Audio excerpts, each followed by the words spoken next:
Your village is on fire, not metaphorically, not as a warning, literally on fire right now, and the screaming outside has gone quiet in the way that means something far worse than screaming.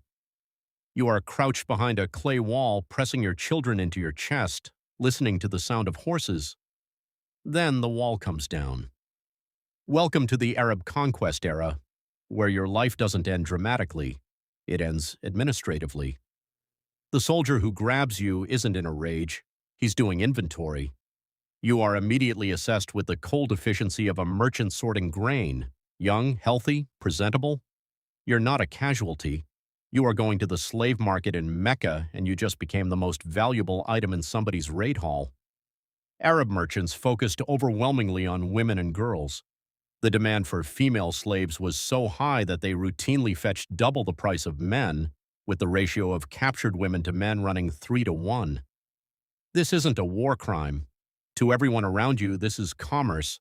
You are a commodity in one of the most organized, legally codified human trafficking systems in the ancient world. And the paperwork has already started. The march to market is where the first wave of deaths happens. The journey could last up to 3 months, and it is estimated that 50% of enslaved individuals died during transit from exhaustion, dehydration, and exposure. You walk across desert terrain in heat that turns sand to glass. There is no cart for you. There is no shade. The caravan doesn't stop for grief, and it doesn't stop for weakness. Women who collapse are left where they fall.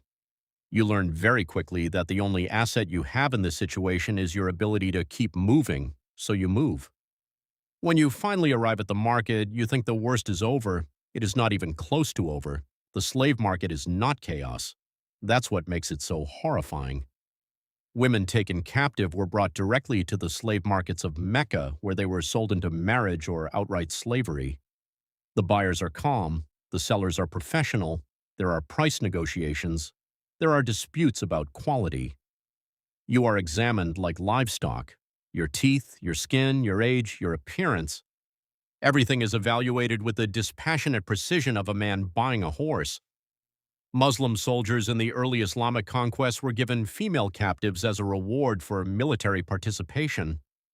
Middle-ranking fighters get you as a bonus payment for showing up to the right battle. If you are extraordinarily beautiful or come from a conquered royal family, you bypass the open market entirely and get sent straight to a caliph's household. But you are just a regular woman from a regular village, so you are handed to whoever can afford you. A man you have never met now legally owns your entire existence. Your new life comes in 2 flavors. Both of them are terrible.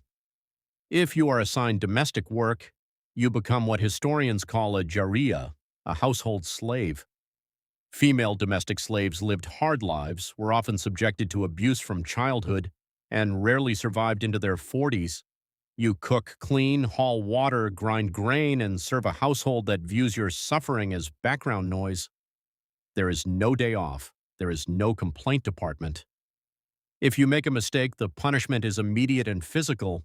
Your owner is your judge, your employer, and your jailer simultaneously. The law technically protects you from being murdered, but the law also entirely belongs to him, so good luck filing a complaint. But the domestic assignment isn't even the worst option. The worst option is being designated a concubine. Medieval Islamic law fully legitimized and strictly regulated concubinage, the sexual exploitation of female slaves by their male masters. These relations were considered entirely lawful. There is no courtship. There is no negotiation. Most Islamic schools of thought restricted concubinage to a relationship where the female slave was required to be completely monogamous to her master, meaning he could have multiple concubines while you were legally bound exclusively to him. You have no say in any of this. The law framed it as protection. You experience it as a cage with a formal name, and then you get pregnant. This is where the system reveals its most sinister architecture.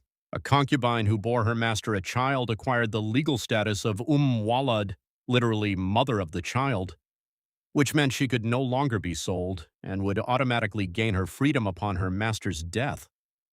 Sounds like good news. It isn't. The children born to captive concubines were legally free and recognized as their father's legitimate offspring. Your child is his child, raised in his household, raised in his language, raised in his faith, the same faith that sanctioned your capture. Historically, Islamic rulers routinely used concubines rather than free wives to produce heirs, specifically because a slave concubine had no family clan who could interfere with the ruler's power. You are not a mother in any sense that the word normally means. You are a biological function that has been successfully completed. Your son will grow up calling another woman his mother. He will be educated by men. He will inherit a world built on systems that consumed you whole. And one day, when he is old enough, he will look straight through women exactly like you without seeing anything at all. Years pass, languages blur. Your original tongue starts to feel like a word you can't quite remember. You catch yourself dreaming in Arabic. You start anticipating your master's moods before he expresses them. You learn which household politics to stay out of and which ones to quietly navigate. The line between a free Arab woman and an enslaved concubine gradually blurred in the Abbasid era. In certain cases, concubines were described as living with more practical freedom than free Arab women who were bound by stricter social rules. That last part is not the comfort it sounds like. What it means is that the system has finished processing you. You have been metabolized by a civilization that captured you as raw material and refined you into something useful. You have stopped resisting not because you gave up, but because resistance requires knowing who you were before. And that woman, the one crouched behind a clay wall with her children, she has been gone for a long time now. One afternoon, a new girl arrives in the household. She is terrified. Her clothes are wrong. Her language is wrong. She keeps looking at the door. You don't feel what you expect to feel. You don't feel solidarity. You don't even feel pity. You just hand her the water jug and point to where the fire needs to be lit. It sucks to be a woman in ancient Arab captivity. Not because of the desert marches or the market auctions or the legal architecture of concubinage. It sucks because the system was so thorough, so patient, and so perfectly designed that it didn't just steal your freedom. It stole your childhood, your language, your children, and eventually your sense of outrage. It replaced all of it with fluency in the customs, the language, and the quiet daily survival of the people who destroyed you. You didn't escape, you just stopped noticing the walls.